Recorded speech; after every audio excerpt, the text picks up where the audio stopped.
Salut à tous et bienvenue sur la page YouTube de Homemade School.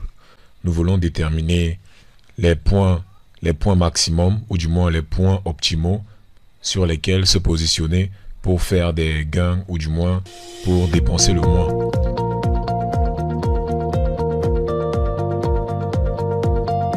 Donc dans la vidéo précédente, nous avions utilisé une requête qui nous permettait de représenter le minimum. Donc nous allons ici présenter son ID. Donc je rappelle que lorsque nous exécutions cette requête, nous avions le minimum souhaité qui était celui-ci. Maintenant nous souhaitons retrouver son ID. Pour retrouver son ID, ce que nous devons faire c'est quoi?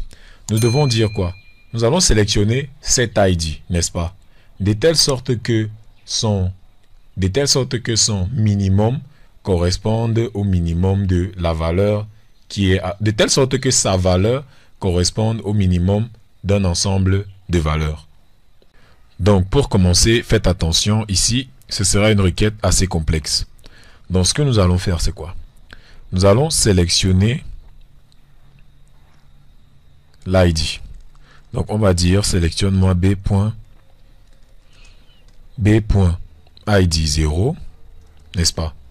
From cette table qui représente ici B. N'est-ce pas? Where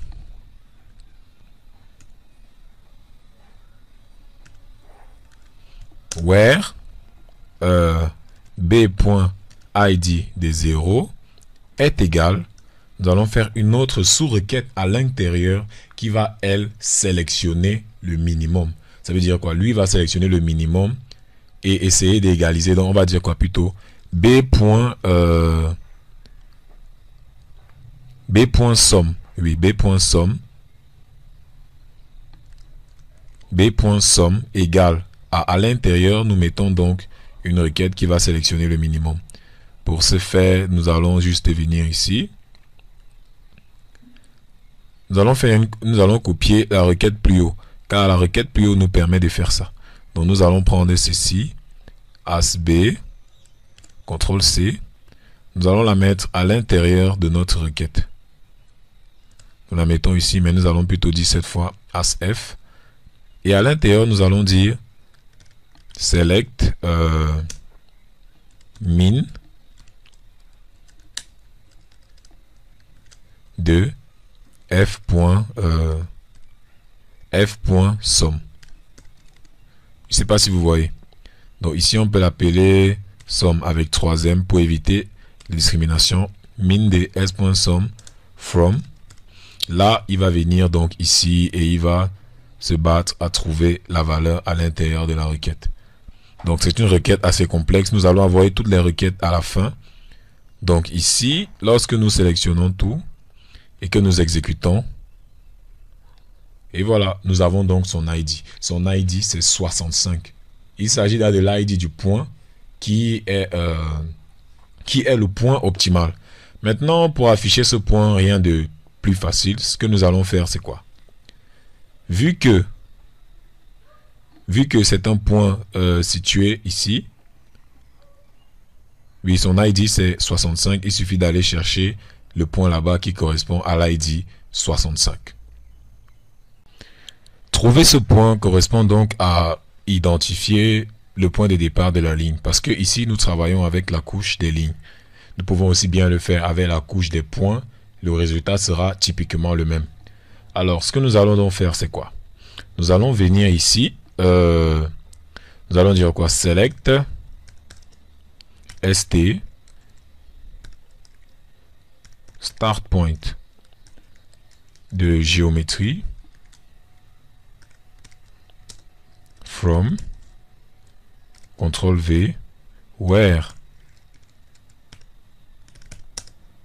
ID0 est égal à 65.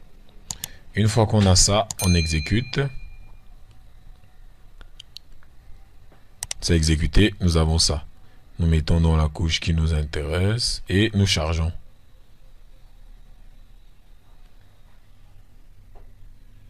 Nous chargeons. Ah oui, je pense qu'on a chargé 2 fois. Donc, vous voyez donc ici, J'allume tous les points. Ici, nous avons tous les points qui constituent notre jeu de données. Maintenant, le point optimal, c'est en fait ce point-ci. Donc, nous pouvons zoomer donc sur lui. Nous voyons donc qu'il s'agit de ce point-ci. C'est lui le point central.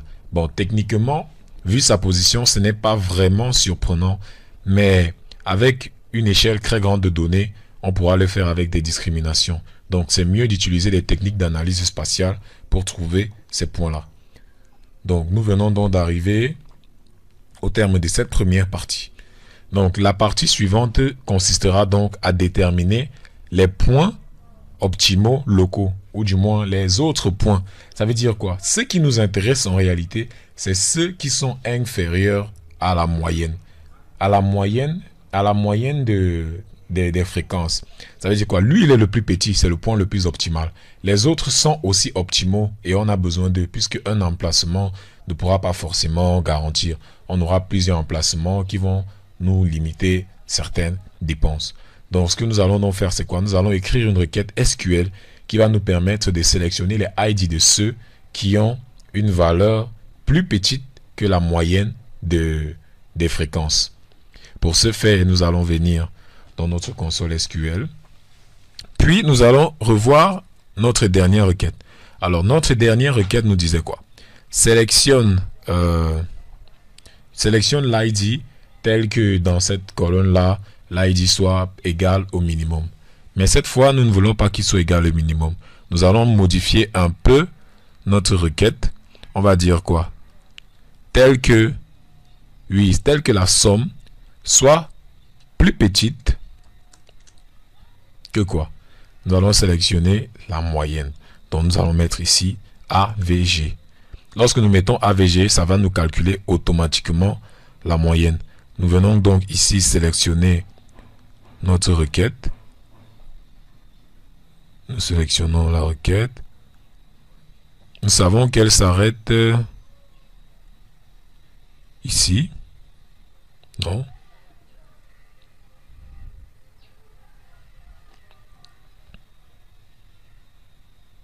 Ok. Nous sélectionnons la requête. Donc, ce que nous allons faire, c'est quoi? Nous allons, une fois que c'est sélectionné, nous pouvons l'exécuter. Donc, nous venons là.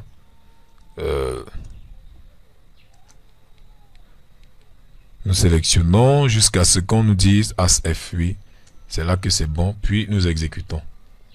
Une fois que nous exécutons, nous avons donc l'ensemble de ces points-là.